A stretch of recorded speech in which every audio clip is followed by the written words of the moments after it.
للہ رب العالمین والصلاة والسلام علی سید الانبیاء والمرسلین اما بعد فاعوذ باللہ من الشیطان الرجیم بسم اللہ الرحمن الرحیم۔ حضور صلی اللہ علیہ وسلم کے وصال شریف کا وقت آیا تو صحابہ کرام نے عرض کیا کہ یا رسول اللہ صلی اللہ علیہ وسلم، آپ کا پیرہن مبارک ہم کس کو دیں؟ آپ کا پیرہن مبارک یعنی جو کپڑے آپ پہن چکے ہیں وہ کپڑا ہم کس کو دیں؟ آپ کا پہنا ہوا کپڑے کس کو دیں؟ حضور نے فرمایا اویس قرنی کو۔ چنانچہ حضور کے وصال شریف کے بعد حضرت عمر اور حضرت علی رضی اللہ عنہما آپ کا پیرہن مبارک لے کر یمن میں آئے اور لوگوں سے دریافت کیا کہ یہاں قرن کا کوئی شخص ہے؟ لوگوں نے کہا ہاں ہے۔ حضرت عمر نے حضرت اویس قرنی کی خبر پوچھی تو انہوں نے بتایا کہ ہم اسے نہیں جانتے، ہاں اتنا ضرور جانتے ہیں کہ اس نام کا ایک شخص آبادی سے دور باہر جنگل میں رہتا ہے اور لوگ اسے دیوانہ کہتے ہیں۔ حضرت عمر نے فرمایا کہ ہمیں اسی کے پاس لے چلو۔ چنانچہ حضرت عمر اور حضرت علی رضی اللہ عنہما کو وہاں لے جایا گیا۔ یہ دونوں بزرگ جب وہاں گئے تو انہوں نے دیکھا کہ حضرت اویس نماز پڑھ رہے ہیں۔ حضرت عمر و حضرت علی رضی اللہ عنہما وہاں بیٹھ گئے۔ حضرت اویس نے جب نماز ختم کی تو حضرت عمر اور حضرت علی نے السلام علیکم کہا اور حضرت اویس نے وعلیکم السلام جواب میں دیا۔ پھر حضرت عمر نے نام دریافت کیا تو حضرت اویس نے بتایا میرا نام اویس ہے۔ پھر حضرت عمر نے فرمایا کہ اپنا داہنا ہاتھ دکھاؤ، تو آپ نے اپنا داہنا ہاتھ آگے بڑھا دیا۔ حضرت عمر نے اس ہاتھ میں وہ نشانی دیکھ لی جو حضور صلی اللہ علیہ وسلم نے بتائی تھی۔ حضرت عمر نے اس ہاتھ کا بوسہ دیا اور فرمایا کہ مبارک ہو، حضور سرور عالم صلی اللہ علیہ وسلم نے آپ کو سلام فرمایا ہے اور اپنا پیرہن مبارک آپ کے واسطے بھیجا ہے اور وصیت کی ہے کہ میری امت کے واسطے دعا کیجیے۔ حضرت اویس رضی اللہ عنہ یہ پیغام رحمت سن کر عالم وجد میں آ گئے اور پیرہن مبارک لے کر ایک طرف فاصلے پر چلے گئے اور سجدہ میں گر کر دعا کرنے لگے، اے عشق و محبت کے بنانے والے اور اے اپنے حبیب کے چاہنے والے، تیرے محبوب نے اپنا جامع یعنی جبہ جامع پاک مجھ شیفتہ و شیدہ فقیر بے سر و پا کو بھیجا ہے، اگر اجازت ہو تو یہ فقیر اسے پہن لے۔ آواز آئی کہ ہاں پہنو۔ عرض کیا اے مولائے غفور و رحیم، میں اس پیرہن مبارک کو اس وقت تک نہ پہنوں گا جب تک کہ تو اپنے محبوب کی کل امت کو نہ بخش دے۔ کل یعنی پورے امت کو نہ بخش دے، میں اس وقت تک اس جبہ کو یعنی اس پیرہن مبارک کو نہ پہنوں گا۔ ارشاد ہوا ہم نے چند ہزار کو بخش دیا، چند ہزار امت کو بخش دیا۔ عرض کیا الہی سب امت کو بخش۔ ارشاد ہوا جس قدر اس پیرہن مبارک کے تار ہے، یہ جبہ میں جتنے دھاگے ہیں جتنے تار ہیں اس سے دگنے سے گنے حصہ کو بخش دیا۔ یعنی ڈبل ترپل کو بخش دیا، جتنے اس جبے میں دھاگے ہیں اس سے ڈبل ترپل کو بخش دیا۔ عرض کیا الہی جب تک ساری امت کو نہ بخشے گا میں یہ پیراہن مبارک کو، اس جبہ مبارک کو نہ پہنوں گا۔ پھر غیب سے آواز آئی، میں نے اور بھی کئی ہزار کو بخش دیا۔ عرض کیا میں تو سب کو چاہتا ہوں، میں سب کی بخشش چاہتا ہوں۔ اسی طرح راز و نیاز کی باتیں ہو رہی تھی کہ اسی حالت میں حضرت علی اور حضرت عمر رضی اللہ عنہما وہاں تشریف لے آئے۔ آپ نے ان کو دیکھ کر فرمایا کہ آپ کیوں آ گئے؟ میں یہ پیرہن ہرگز نہ پہنتا جب تک کہ ساری امت کو نہ بخشوا لیتا۔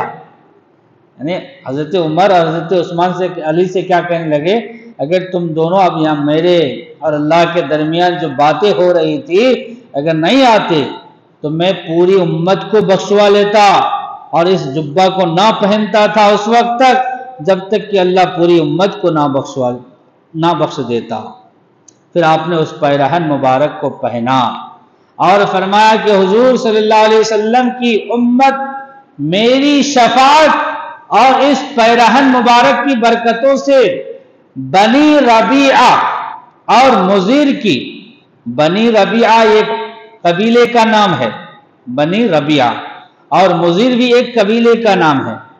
کہتے ہیں کہ بنی ربیعہ اور مضر کی بھیڑیوں کے بالوں کے برابر، بھیڑیوں کے جو بال ہے نا بنی قبیلہ اور مضر کے، ان کے بالوں کے برابر اللہ تعالیٰ نے امت محمدیہ کو بخش دیا، امت محمدیہ کو بخش دیا۔ پھر حضرت اویس نے فرط مسرت سے یعنی خوشی سے رونے لگے۔ حضرت اویس کی یہ شان اور یہ انداز دیکھ کر حضرت عمر اور حضرت علی بھی رونے لگے۔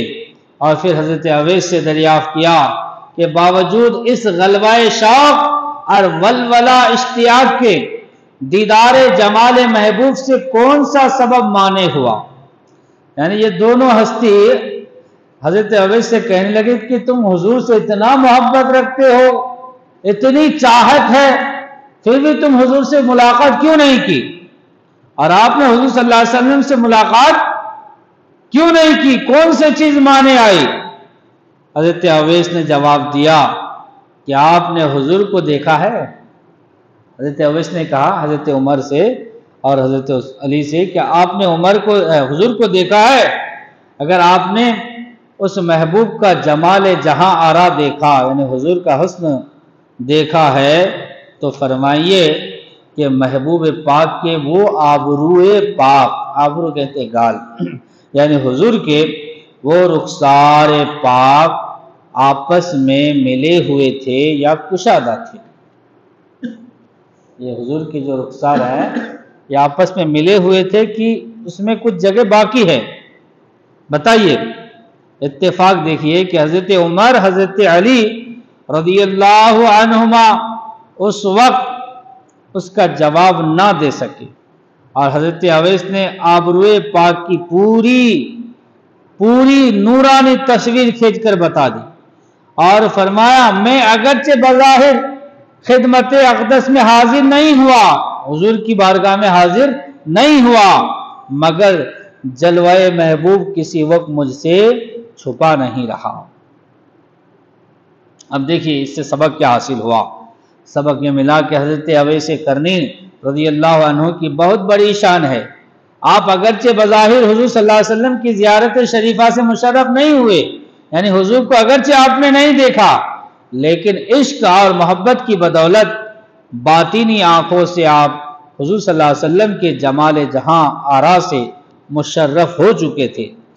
یہ بھی معلوم ہوا کہ حضور صلی اللہ علیہ وسلم عشق و محبت اور باطنی آنکھ والوں کے سامنے حاضر و ناظر ہیں، اور حقیقت یہی ہے کہ دیدائے کور کو کیا آئے نظر کیا دیکھے، آنکھ والا تیرے جوبن کا تماشا دیکھے۔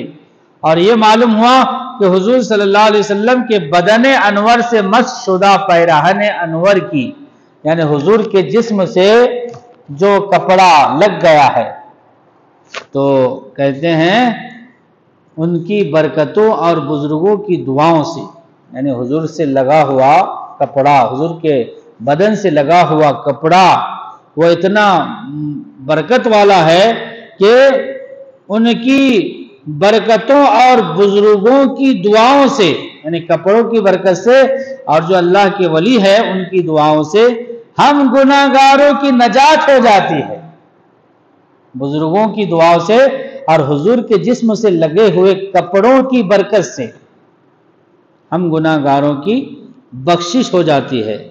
فائدہ، جس خوش قسمت شخص نے بنظر ایمان، یاد رکھیے جس خوش نصیب نے ایمان کی نظر سے، کس کی نظر سے؟ ایمان کی نظر سے حضور صلی اللہ علیہ وسلم کی ان ظاہری آنکھوں سے زیارت کی ہو،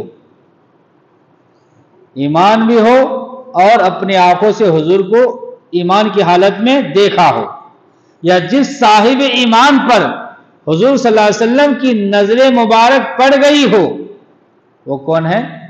وہ صحابی ہے۔ وہ کون ہے؟ بولے، وہ صحابی ہے۔ اور جس نے حضور صلی اللہ علیہ وسلم کی تو زیارت نہ کی ہو اور ان کے صحابی کو دیکھا ہو، وہ تابعی ہے، یعنی حضور کو نہ دیکھا ہو، کس کو دیکھا ہو؟ صحابی کو دیکھا ہو، وہ تابعی ہے۔ اس معنی میں حضرت اویس قرنی رضی اللہ عنہ تابعی ہے، کیونکہ آپ حضور کے زمانے میں تھے لیکن حضور کو اپنی آنکھوں سے نہ دیکھا تھا، تو اس لیے آپ تابعی ہے۔ کیوں؟ کیونکہ آپ نے صحابہ کو دیکھا تھا۔ اور حضرت اویس رضی اللہ عنہ کو حضور صلی اللہ علیہ وسلم نے خیر التابعین فرمایا ہے۔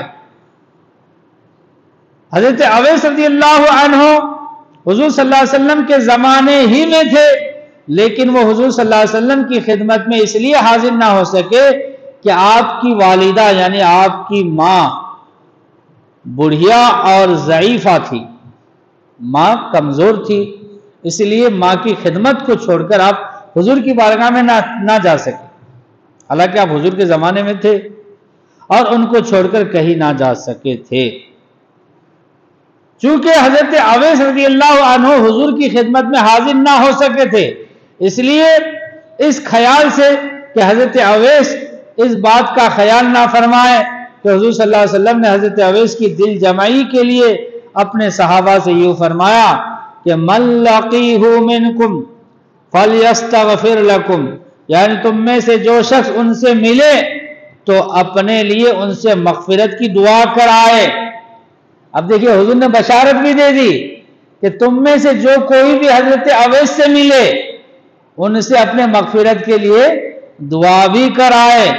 گویا ان کی عظمت شان کو اللہ کے حبیب نے بیان فرما دیا کہ حضرت اویس کی کیا شان ہے۔ بہرکیف اللہ تبارک و تعالی